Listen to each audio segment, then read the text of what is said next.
D&D number 3, Finding Home in Jesus' Name, Chapter 11. "Who's this little guy?" Marcus asked, bending to scoop up the tiny kitten.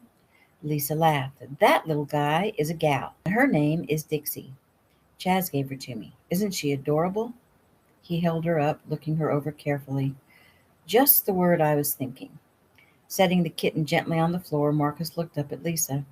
"You look amazing," he said sincerely, his eyes running over the short blue knit dress. It hugged every inch of her body. She wore silver heels, and a large silver clasp held her hair off her neck. Her jewelry was understated and classy, like her. He could see himself marrying someone like her, not some hick slut, but a class act with enough fire to make her interesting. She definitely wouldn't be difficult to wake up to every morning. She seemed to like him, and he didn't think she was faking it. She probably never expected to find someone as sophisticated as he is right here in the middle of nowhere. "Thank you," she answered, smiling sweetly. He held out a bouquet of yellow and pink flowers. "I brought these for Miss Mattie." "Oh, how sweet. Grams, come see what Marcus brought for you," Lisa called. Mattie came hurrying into the front room. My, how beautiful. For me? Oh, my goodness. Why, thank you, Marcus." She took the flowers and inhaled. "Just lovely. And how is Andrea doing?" "Well, she's been spending a lot of time with some old high school friends. Shopping, mostly." Lisa searched for something positive to say. "Your sister is a very pretty girl." "She's a looker. It makes it hard for a big brother to look after her." Lisa didn't mention that the girl had been a real nuisance, but no wonder she was. Grams had told her that their parents were dead, and any girl would have a hard time with that. Marcus took care of his sister, a glowing quality. She wondered why Chaz hated him so much. "Well, I think it's very nice the way you look after your sister." "Thanks. It's a good thing I've done so well in real estate. She can max out a credit card as fast as you can say, 'I'll take it.'" "I just realized we've never talked about what you do. You're in real estate? I don't know why I assumed you were into the ranching also." "Oh, no, too much like work," he laughed. "We haven't had cattle on our land since my grandfather was a young man. I've learned you want to be rich? Real estate is the way to go." "Well, shall we go?" "By all means." As they headed out, Lisa couldn't help but wonder about the words Chaz had said. "He hasn't got a nice bone in his body." Why would Chaz say that? Were he and Marcus lifelong rivals? She couldn't understand it. Marcus seemed very nice, and charming, too. They ate at a small Italian restaurant, and Marcus was cleverly entertaining, and the entire meal was lovely. "So, what have you decided to do?" Marcus asked as they sipped wine. "Do? I mean, since you were attacked, are you heading back to LA?" "Oh, no way. I'm gonna let I'm not gonna let some pervert scare me away from the first home I've ever known." "Why? Do you want me to go?" "Oh, heavens, no. I'd love you to stay, but it would be selfish of me to want you to stay when it puts you in danger." She shrugged. "Well, there is really no question. I'm staying. Maddie and I are going to open our little country inn, and no one is going to keep me from it." He drew a deep breath. "I just hope I'll be there the next time something happens." He took a sip of wine. "So, do the police have any idea who attacked you?" "Well, if they do, then they're not telling." "But don't you find it odd, Lisa, that Chaz Stewart was there almost right after it happened?" "Odd? No. Why? You're not saying he could have been the one?" He shrugged. "It just seems odd to me." Lisa suddenly became very uncomfortable. Chaz wouldn't hurt her, at least not physically. The only thing she thought odd was Marcus trying to make her think Chaz could be the man who'd attacked her. That was ludicrous. Then again, Chaz kept insisting he had a problem he couldn't tell her about. Marcus smiled at her, and before she could avoid it politely, he reached across the table and took her hand. She tugged slightly, but he didn't take the hint. "You are so very lovely, Lisa." She smiled sweetly. "Thank you. What time is curtain?" "In about 30 minutes." "There's no hurry. The Fox is just down the street." He turned her hand over, his thumb stroking her wrist. He looked up into her eyes. "There's something about you, Lisa. You make a man want to do things." She laughed. So I've been told. Tugging again, she was finally able to get him to release her hand. She sighed in relief. It's not that he hadn't been charming and entertaining, it was just that, well, she wasn't feeling anything more than friendship, and she certainly didn't like being pressured. He paid the bill, and they moved on to the theater. Lisa was completely taken by the beauty and romance of the Fox Theater. If she were still a little girl, she would have pretended she was a princess in a castle. They purchased wine and took their seats, and Marcus went back to being the charming Southern gentleman, telling her of plays he'd attended at the Fox and celebrities he'd met. He was quick-witted and made her laugh. Lisa thoroughly enjoyed the ballet, especially the part when Ophelia throws herself into the river. They'd actually used real water in a makeshift stream, enhancing the drama on stage.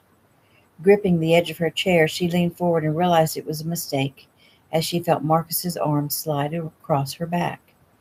It was merely a warm gesture on his part, she thought, so why did it bother her so much? Maybe, like Glenn always said, she really is a prude. You okay? He whispered. Of course I am, she whispered back. Did he think she was upset by the storyline? His hand rubbed up and down her back, and she leaned back again, hoping he would stop touching her. Instead, he moved his arm, resting it across her shoulders. She winced at the pressure on her hurt arm. Oh, sorry, he said softly. Maybe this is better. He rearranged his arm so that his hand rested at the back of her neck. His fingers played with the hair at the nape of her neck. This is silly, she thought. Obviously, he was feeling. Just a short whistle that time. This is silly, she thought. Obviously, he was feeling things she wasn't. She should make a joke or something and lighten things up. And she turned to him, intending to do just that, and it happened so fast. His hand gripped her neck and pressed her forward, and he laid his mouth on hers. And she pulled away quickly, and he smiled at her as if he were a proud little boy who'd stolen his first kiss. She felt her temper stir and turned to him, intending to set him straight, but he beat her to it. I'm sorry, Lisa. You're so beautiful, I lost control. Huh. Good excuse. Aw, come on now, don't be angry. I've never met anyone like you, Lisa. You're an amazing looking woman. It feels like I've known you forever. Besides, your perfume is getting to me. This is ridiculous, she thought. Yet, to be fair, wasn't that the same thing she'd been thinking about Chaz? It feels like I've known you forever? She sighed. Well, you haven't known me forever, so let's just keep our hands to ourselves, she said with a smile. What else could she do? All she knew is she had no desire to fight off his unwanted advances all night. He seemed to settle down, though, and she did her best to salvage the evening and enjoy the rest of the ballet. Before he took her home, they stopped at a trendy Buckhead club for a drink and some dessert. A young man played acoustic guitar and sang beautiful original songs. Lisa made a mental note of his name, Talon Annan, someone to keep in mind for special entertainment at her new inn. On the long drive home, they chatted about numerous subjects. It was pleasant, and it seemed Marcus had lost all thoughts of pawing at her. At least that was what she thought right up until the time they approached her home, and instead of turning in, he drove past her gate. Where are we going? She asked. I thought you might like to see my property. There's a small lake that is lovely in the moonlight. Licking his lips in anticipation of getting her alone, he had to smile. Lisa wasn't so naive that she didn't realize he was at it again. Marcus, I'm really tired, and it is getting late. But we won't be long. We'll just swing in for a moment. He turned in between two large brick pillars with Winstead engraved on an iron plaque. Lit from the outside, the house was breathtaking. Large and brick and pillared, it screamed money. They drove past the house down a winding drive until they came to a lake. He pulled up and stopped and did a sweeping motion with his hand. Great, isn't it? Lisa stared through the windshield out over the lake. It's very pretty. When she turned back to look at him, her heart skipped a beat. The look of desire and passion in his eyes had her panicking. Uh, um, let's walk, she said quickly, pulling at her door handle. He got out and came around to help her out, standing close, too close. As she rose from the car, he leaned forward. You smell so good. She pushed against his chest, forcing him to step back. Thank you. She headed quickly down toward the shore, anything to give her some distance from his overbearing presence. Apparently he wasn't deterred. Marcus came up behind her and ran his hands down her arms. Lisa was beginning to realize she may be in jeopardy. He wanted to get all lovey-dovey, and she had no desire to do so. She had hightailed it out of the car to escape being pawed at, but she realized now that she was even more vulnerable here, in a semi-wilderness, on rough ground, on his estate. He pulled her back against him and kissed her neck. Lisa, you do something to me. She stepped away. I think you're the one doing something to me, she said jokingly, trying to play it off. Moving up close again, he grabbed her and turned her around to face him, holding her arms tightly. Marcus, you're hurting my arm. It's not completely healed yet. Oh, sorry. He loosened his grip. Maybe this is better. His arm slipped around her waist, pulling her against him. She braced her hands against his chest. Marcus, I don't think this is a wise thing. Oh, it's more than wise. It's more wise than you think, Lisa. You see, I have to tell you something. From the first moment I saw you, I knew you were the one for me. What? It's a surprise, I know. It surprised me too. I had no idea from the moment I met you, my heart would no longer belong to me. You're the one, Lisa, the one I've been looking for all my life. Marcus, maybe you've had a little too much to drink. He kissed her, holding her tight against her struggles. Marcus, she said as she struggled to pull away. Get hold of yourself. He kissed her again. She stomped on his toe. Ow! He backed up. What the hell? She gasped, trying to catch her breath. Just back off. He grinned at her. You're a little hellcat. But that's okay because I like that. You see? Everything about you is perfect. Think about it, Lisa. It's not just a coincidence that you came to live here, right next door to me. It was meant to be. Listen, I know it sounds crazy, but we could fly to Vegas, get married, honeymoon in Cancun or Hawaii. I have plenty of money, so you'll never want for anything. He came forward and Lisa backed up. I don't need or want your money, Marcus. Have you lost your mind? I'm not going to marry you. I barely know you. His face turned red with anger. You think you're too good for me? Is that it? No, of course not. But if and when I marry, it will be because I'm in love. He calmed himself. I think you love me and just don't realize it yet. Seriously? I'm quite serious. Why did you dress so provocatively tonight, if not to entice me to your charms? Why did you wear that perfume that just drives me nuts, huh? When women do those things, it's a proclamation, and I'm picking up your signals loud and clear. I am not sending you any signals. Lisa, I think you've realized I can be very charming, much more so than all the good old boy rednecks around here. Come here. Let me show you just how charming I can be. No. Now just stop. I want to go home. He came forward. You don't really want that. She backed up. Yes, I do.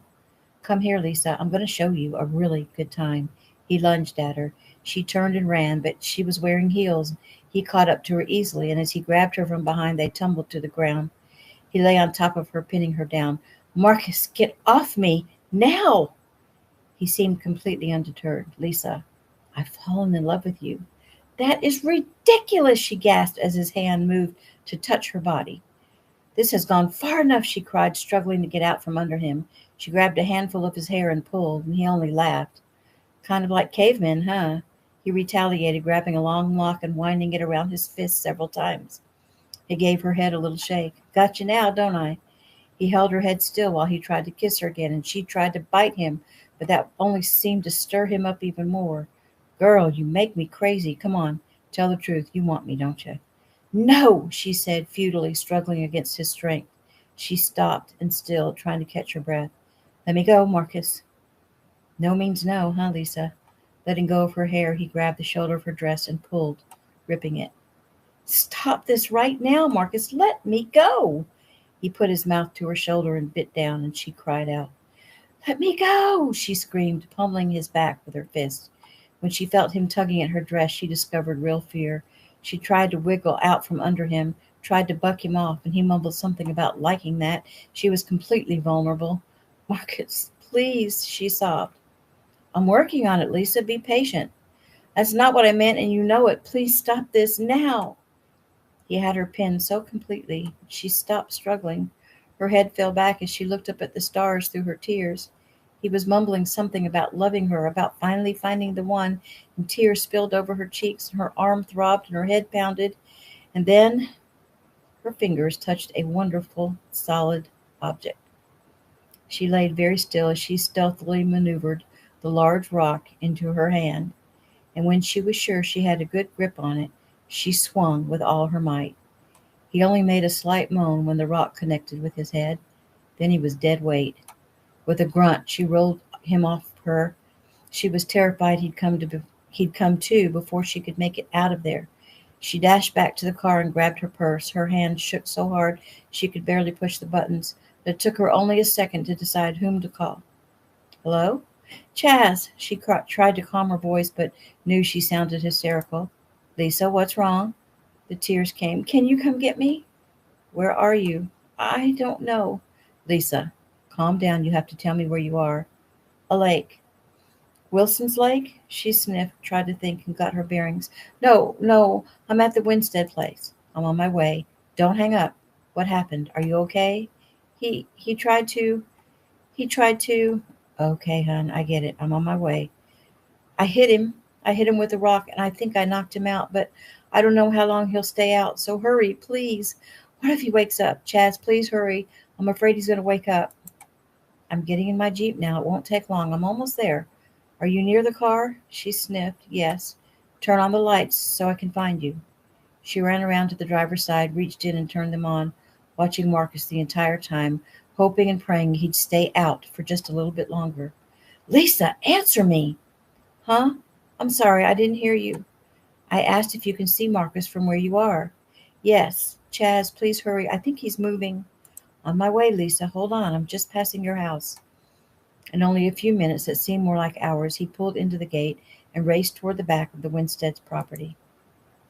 I can see you, she said. He didn't answer. He was at her side within seconds. She threw herself into his arms. Okay now. He pulled her away to assess the damage. She was completely dressed. That was a relief of sorts. Her hair was a tangled mess. Her dress was ripped from the shoulder. Where's Marcus? She motioned to a dark spot about 20 feet away. Chaz positioned the Jeep so the headlights shone on Marcus's body. He knelt beside him. Good Lord, Lisa. What is it? You knocked the heck out of him. She came forward, her hand on her mouth. Oh, no.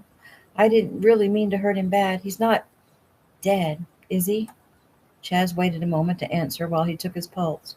Not yet, though I'll be happy to finish the job. He took out his phone, called his brother, gave him the rundown. Marcus moaned and opened his eyes, and Chaz leaned close to him. Stay down. I've called an ambulance. They'll fix you up, and once you're back on your feet, if you ever come near her again, I'm going to hurt you bad. Real bad. Lisa moved closer. Can you help him? I've got paramedics coming, he said as he rose. Glancing at Lisa, he realized she was trembling, and he went to her and pulled her into his arms. There now. Are you hurt? She sniffled and shook her head. Not really. Maybe a little bruised. It was so weird, like he sort of went crazy. He said he'd fallen in love with me. He said I was the one he'd been waiting for, and he grabbed me and kissed me before I could stop him, and I tried to make him stop, and when he wouldn't, I tried to get away, and I ran, but he chased me down, and next thing I knew, he was on top of me, and he wouldn't let me up. I didn't mean to hurt him so badly. Oh, he deserved what he got. Holding her close, he let her ramble on. It wasn't long before he looked up to see two patrol cars, Tyson's and the sheriff's, coming towards them, with the ambulance just behind, and just behind them, Andrea was running down from the house, yelling and screaming. Well, he thought, here goes. The paramedics pulled up and hopped out. Lisa's okay for now. You'd better see to him, Chaz said, motioning toward Marcus. Tyson had Lisa sit down in the Jeep. You okay, hon? She nodded. What happened to Marcus? Andrea screamed, throwing herself down by her brother's side. Marcus, are you okay? He moaned. He's covered with blood. She jumped up and ran at Chaz. What did you do to him? What did you do? She charged him, pounding his chest with her fists. I'll kill you. He held her away. Stop it, Andrea. Marcus got what was coming to him. He tried to rape Lisa. She gasped and turned to Lisa. That's a lie. You dirty whore. That's a lie, and you know it.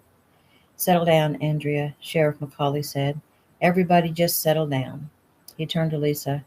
Maybe you better tell me what happened." She filled the sheriff in on the events of the night while Tyson and Chaz listened, and Andrea threw her 10 cents in every 2 seconds, calling Lisa a lying whore and demanding she be arrested for assault. When Lisa finished, the sheriff stood and took off his hat and ran a hand through his hair, replaced the hat, and began issuing orders. "Tyson, go to the hospital with Marcus. Once they release him, take him on attempted rape. Andrea, you get your spoiled butt in the house. I suggest you get hold of your uncle.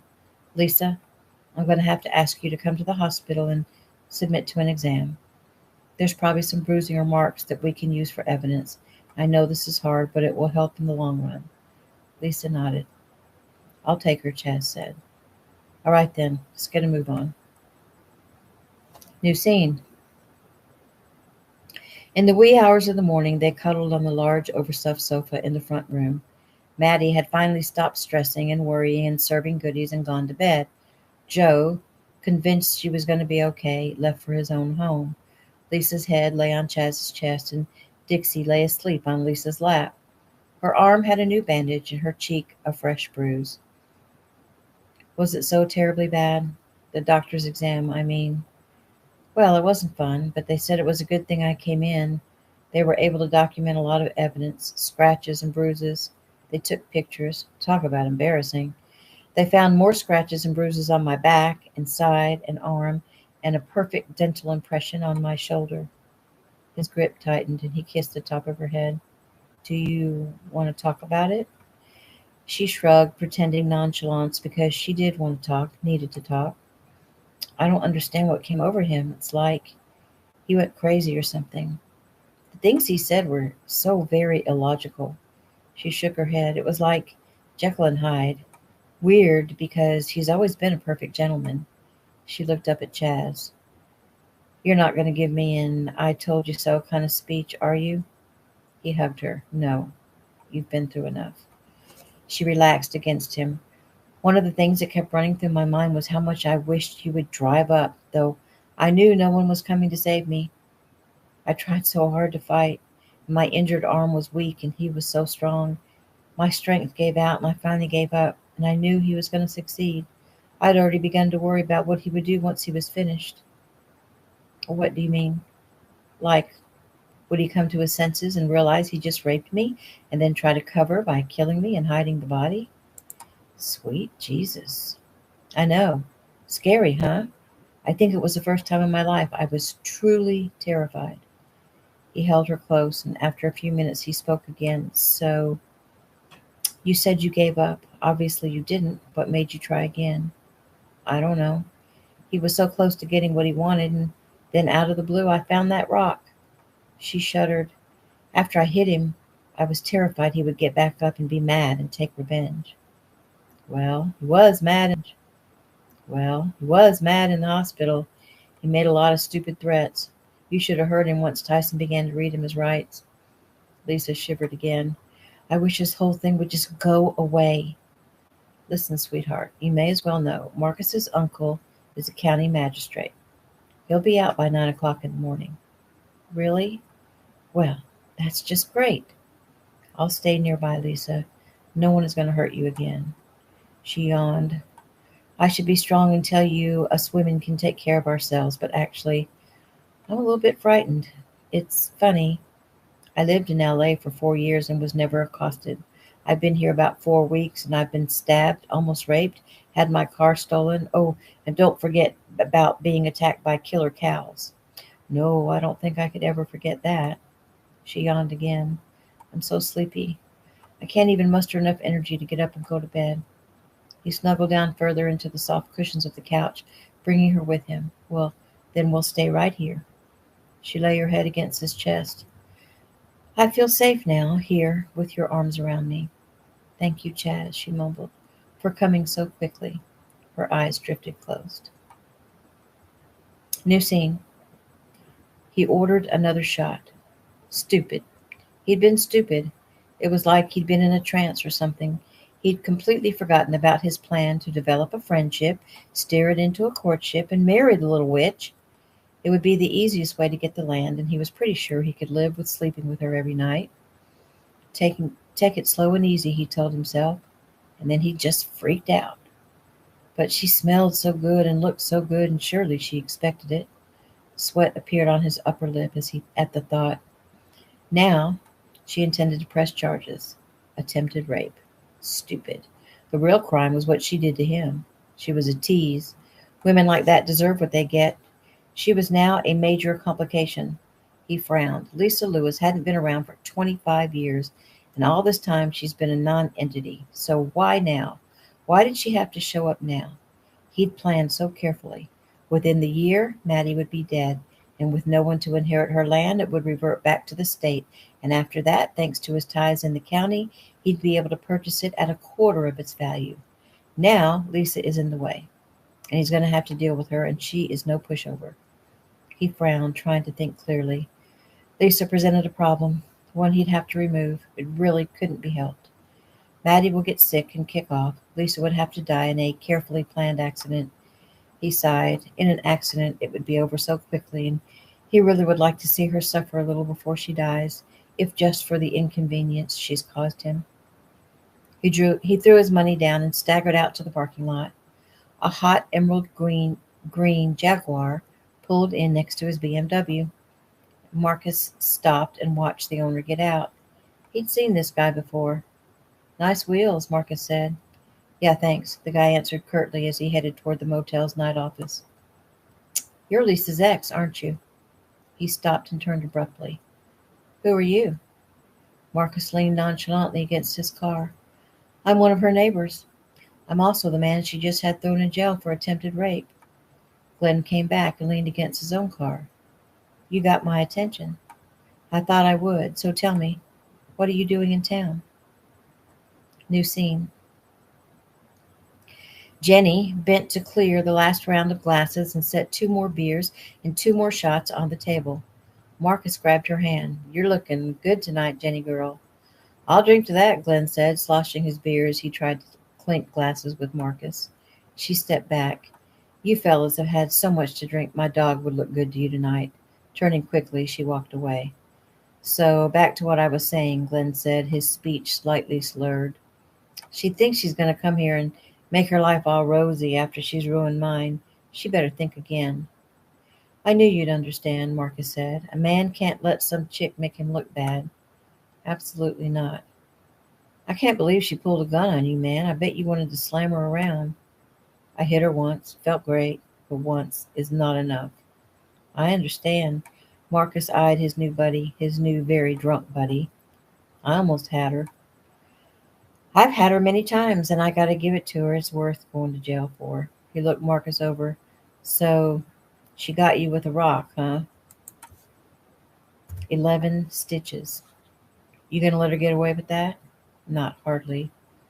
What you got in mind? I wouldn't mind getting a piece of the action. I've been looking forward to it once more, for old time's sake. Marcus nodded his head. I can help you with that. We'll roofie her up. Roofie? It's Rofinol, the date rape drug. Glenn sat up straighter. Keep talking. And that is the end of chapter 11.